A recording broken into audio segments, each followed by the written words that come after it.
Hi friends, welcome back to the new video. మరి మొత్తానికి అయితే మనందరం ఎప్పటి నుంచో ఎదురు చూస్తున్న love me if you dare అనే మూవీ రిలీజ్ అయిపోయింది. Acted by Akshay and Vaishnavi Chaitanya. అదే మన రౌడీ బాయ్స్ హీరో, మన baby movie heroine Vaishnavi Chaitanya ఉంది కదా, తను యాక్ట్ చేసిన మూవీ ఇది. మరి మూవీ ఎలా ఉంది, మూవీ స్టోరీ లైన్ ఏంటి, మూవీ బాగుందా లేదా, మనం మూవీని థియేటర్ లో చూడొచ్చా లేదా అని చెప్పేసి ఇలాంటి డౌట్స్ అయితే చాలా మందికి అయితే ఉంటాయి. మరి అవన్నీ ఈ వీడియోలో కంప్లీట్ గా అయితే మాట్లాడుకుందాం. మరి దానికన్నా ముందు కొత్త మన ఛానల్ ని చూడడానికి వచ్చిన వాళ్ళు డిఫరెంట్ గా మన ఛానల్ ని సబ్స్క్రైబ్ చేసుకుని బెల్ నోటిఫికేషన్ ఆల్ లో పెట్టుకోవడం అసలు అయితే మర్చిపోకండి. ఎందుకంటే మన ఛానల్లో మూవీకి సంబంధించిన అప్డేట్స్, కంటెంట్స్, మూవీకి సంబంధించిన రివ్యూస్ వస్తూనే ఉంటాయి కాబట్టి so subscribe to my channel guys and bell notification all లో పెట్టుకోవడం అసలు అయితే మర్చిపోకండి. మరి ఈ మూవీ గురించి మీకు సింపుల్ గా అర్థమయ్యే విధంగా ఎక్స్ప్లెయిన్ చేస్తూ చెప్పాలంటే మన హీరోది ఒక డిఫరెంట్ క్యారెక్టర్ అని చెప్పేసి చెప్పాలి. అండ్ మీరు చాలా రకాల లవ్ స్టోరీస్ అయితే చూసి ఉంటారు, కానీ ఈ మూవీలో చూసే లవ్ స్టోరీ చాలా డిఫరెంట్ గానే ఉంటుంది. ఎందుకంటే ఈ మూవీలో మన హీరో ఒక గోస్ట్ ని అయితే లవ్ చేస్తా అని చెప్పేసి అంటాడు. మరి అసలు ఆ గోస్ట్ ఎవరు, తన ఎలా చనిపోయింది, అసలు చనిపోయిందా లేదా, చనిపోతే తనని ఎవరు చంపేశారు, మరి మన హీరో ఆ గోస్ట్ ని ఎందుకు లవ్ చేస్తా అని చెప్పేసి అంటాడని చెప్పేసి ఇదంతా మీరు థియేటర్ లో ఎక్స్పీరియన్స్ చేస్తారు.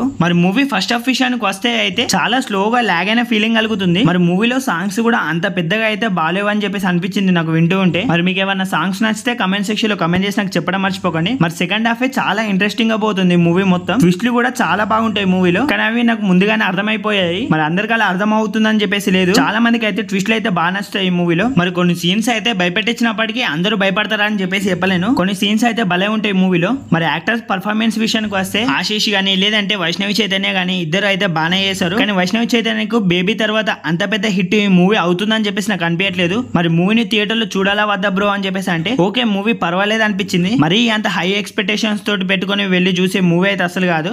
ఓకే, ఒక యావరేజ్ మూవీ చూసిన ఫీలింగ్ కలుగుతుంది. కొన్ని సీన్స్ నువ్వు చూస్తే అసలు ఏంట్రా బాబా అని చెప్పేసి క్రింజ్ సీన్స్ లో కూడా అంతే అనిపిస్తాయి కొన్ని సీన్స్. మరి మూవీలో అంత పెద్దగా ఎక్స్పెక్ట్ చేయాల్సిన సాంగ్స్ కూడా, హైప్ ఇచ్చే సాంగ్స్ కూడా అయితే ఏం లేదు. మరి బీజిఎం కూడా అయితే అక్కడక్కడనే బాగుంది తప్ప మొత్తం అయితే అసలు బాగాలేదని చెప్పేసి చెప్తాను. మరి కొన్ని చోట్ల గ్రాఫిక్స్ కూడా, ఇది గ్రాఫిక్స్ అని చెప్పేసి సింపుల్ గా అర్థమైపోతుంది మొత్తం. మరి మూవీలో మీకు బాగా నచ్చేటి ఏమైనా ఉన్నాయంటే సెకండ్ హాఫ్ లో కొన్ని ట్విస్ట్లు అయితే చాలా బాగా నచ్చుతాయి. డెఫినెట్ గా ప్రతి ఒక్కరు ఎంజాయ్ చేస్తారు. మరి మూవీ ఓవరాల్ గా చూస్తే ఒక డీసెంట్ మూవీని చూసిన ఫీలింగ్ కలుగుతుంది ప్రతి ఒక్కరికి. మరి ఇప్పటికే ఈ మూవీని థియేటర్ లో చూడాలా వద్దని చెప్పేసి డౌట్ ఉన్న వాళ్ళకు క్లారిటీ అయితే వచ్చిందని చెప్పేసి అనుకుంటున్నాను. మరి ఇప్పటికే ఈ మూవీని థియేటర్ లో ఎంతమంది చూసారో లేదో, ఎంతమందికి ఎలా అనిపించిందో డెఫినెట్ గా కమెంట్ సెక్షన్ లో కమెంట్ చేసి నాకు చెప్పడం మర్చిపోకండి. అండ్ కొత్త మన ఛానల్ ని చూస్తున్న వాళ్ళు కూడా డెఫినెట్ గా మన ఛానల్ ని సబ్స్క్రైబ్ చేసుకుని బెల్ నోటిఫికేషన్ ఆన్ లో పెట్టుకోవడం అయితే అస్సలు అయితే మర్చిపోకండి. ఎందుకంటే ఆల్రెడీ చెప్పాను కదా, మన ఛానల్లో మూవీకి సంబంధించిన అప్డేట్స్, మూవీకి సంబంధించిన కంటెంట్స్, రివ్యూస్ వస్తుంటాయి కాబట్టి so subscribe to my channel guys. మరి మూవీని ఇప్పటికే ఎంతమంది చూసారో లేదో, ఎంతమందికి ఎలా అనిపించిందో కూడా డెఫినెట్ గా అది కూడా కామెంట్ సెక్షన్ లో కామెంట్ చేసి నాకు చెప్పడం మర్చిపోకండి. చూద్దాం ఎంతమందికి మూవీ నచ్చిందో లేదో అని చెప్పేసి. మరి కామెంట్ సెక్షన్ లో మన ఇన్స్టాగ్రామ్ అకౌంట్ ని పిన్ చేసి అయితే పెట్టాను. ఎవరైనా మన ఇన్స్టాగ్రామ్ అకౌంట్ ని ఫాలో అవ్వని వాళ్ళు ఉంటే డెఫినెట్ గా మన ఇన్స్టాగ్రామ్ అకౌంట్ ని ఫాలో అయితే అయిపోండి. అందరూ నా పాత అకౌంట్ కి అయితే మెసేజ్ చేస్తున్నారు, అకౌంట్ అయితే పోయింది, అందుకే మళ్ళీ ఇంకో అకౌంట్ అయితే క్రియేట్ చేశాను. సో ఇదే నా ఇన్స్టాగ్రామ్ అకౌంట్. ఇప్పుడు మరి అకౌంట్ ని అన్ఫాలో కొట్టేసి ఇప్పుడు ఈ అకౌంట్ అయితే అందరైతే ఫాలో అయితే కొట్టండి.